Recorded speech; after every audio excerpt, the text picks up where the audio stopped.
أنا العبد الذي كسب الذنوب وصدته الأماني أن يتوب. ইলিয়াস রহমতুল্লাহ আলাইহি দেওবন্দ মাদ্রাসায় বানাইছে। ইলিয়াস রহমতুল্লাহ চিন্তা করলেন, যারা দেওবন্দ মাদ্রাসাত ভর্তি হইয়া লেখাপড়া করিয়া আলিম হয়, এরা না হয় নিজের নাজাতের পথ নিজে ভাইল, যারা সংসারের কারণে মাদ্রাসাত ভর্তি হইতে পারে না, এদের নাজাতের কি উপায় হবে? আল্লাহ স্বপ্নে দেখাইয়া কইন যে তোমরা নিজের জান বাঁচানির লাগি তোমরা শ্রেষ্ঠ উম্মত বানাই নিছে না, সারা দুনিয়ার মানুষে নাজাতের পথ দেখানির লাগি তোমরা শ্রেষ্ঠ উম্মত বানাই নিছে। সুতরাং শুধু মাদ্রাসা লইয়া বইয়া থাকলে কিয়ামতের দিন আল্লাহর কাছে জবাব দিতে পারতে না। সমস্ত পাবলিকের কাছে দাওয়াত ও তাবলীগের কাজ চালু করো যদি আল্লাহর কাছে নাজাত পেতে চাও।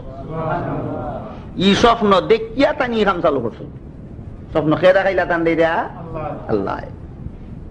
গতবার না এর আগের বার জানি আপনার এখানে সূরা ইউসুফের তাফসীর হইছে, ওই সময় কইয়া দিছিলাম স্বপ্ন তিন প্রকার। এক প্রকার স্বপ্নের নাম রহমানি, এক প্রকার স্বপ্নের নাম শয়তানি, আর এক প্রকার স্বপ্নের নাম খিয়ালি। স্বপ্ন কত প্রকার? রহমানি, শয়তানি, খিয়ালি। রহমানি স্বপ্ন কারে হয়? যে স্বপ্ন আল্লাহর পক্ষ থেকে বন্দারে দেখানি হয় সতর্ক করার লাগি অথবা সুসংবাদ দেওয়ার লাগি।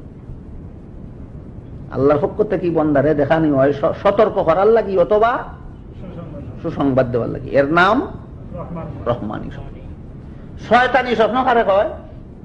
যে স্বপ্ন ঘুমের মাঝে শয়তানে মানুষের দেখাইয়া থাকে ফেরেশান করার লাগি অথবা বিপদগামী করার লাগি।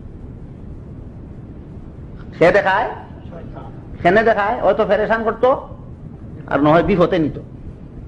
এই স্বপ্নের নাম শয়তানি। খিয়ালি স্বপ্ন কারে হয়? আল্লাহও দেখায় না, শয়তানেও দেখায় না।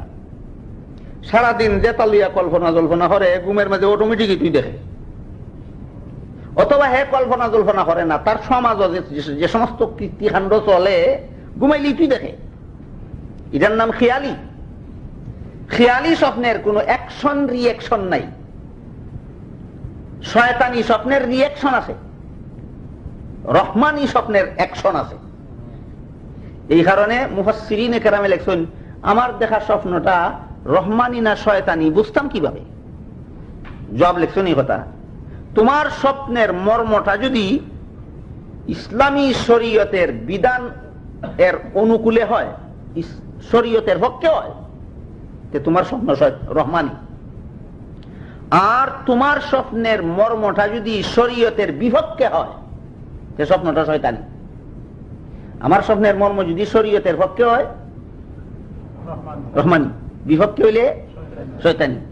ইলিয়াসে যে স্বপ্ন দেখলা এটা রহমানি না শয়তানি? এখন একটু স্কেল দিয়ে মাপিলাই, স্কেল তো পাইলাম। ইলিয়াসে স্বপ্নে দেখলা তোমরা নিজে জান বাঁচানির লাগি শ্রেষ্ঠ উম্মত না, সমস্ত মানুষে আল্লাহর পথে দাওয়াত দেওয়ার জন্য তোমরা শ্রেষ্ঠ উম্মত। দায়িত্বটাকে পালন করবো। শুধু মাদ্রাসাত বই থাকলে ওইটাই সমস্ত দুনিয়ার মানুষে দাওয়াত দেওয়ার ব্যবস্থা হল, শরীয়তের বিপক্ষে গেল না পক্ষে গেল? কিরকম পক্ষে দেখুক আল্লাহ পরিষ্কার ভাষায় কোরআনের আয়াত হইল, কুনতুম খায়রা উম্মাতিন উখরিজাত লিন-নাসি তা'মুরুনা বিল মা'রুফি ওয়া তানহাউনা আনিল মুনকার। ও মুহাম্মদুর রাসূলুল্লাহর উম্মত হল, তোমরা রে আল্লাহ সকল নবীর উম্মতের চেয়ে শ্রেষ্ঠ উম্মত বানাইছেন। যত কারণে এর মধ্যে প্রধান কারণ হইল তোমরা দাওয়াত ও তাবলীগের কাম করবা, এই কারণে তোমরা সর্বশ্রেষ্ঠ উম্মত। তাহলে যে কথা আল্লাহ কোরআনে কইছেন ইলিয়াসের স্বপ্নে এর বিরুদ্ধে দেখলা না পক্ষে দেখলা? তে স্বপ্নটা শয়তানি হইছে না রহমানি হইছে? রহমানি হইছে। স্কেল আতো থাকলে মাপতে কোনো অসুবিধা নাই। হযরত ইলিয়াস রাহমাতুল্লাহ আলাইহি এই স্বপ্ন দেখিয়া সারা দুনিয়ার মানুষকে জাহান্নাম থেকে বাঁচার পথের দাওয়াত, জান্নাতের পথে চলার জন্য দাওয়াতের ব্যবস্থা করলেন। এই দাওয়াতের নাম, এই দাওয়াত দেনেওয়ালা কাফেলার নাম ওই তাবলীগী জামাত।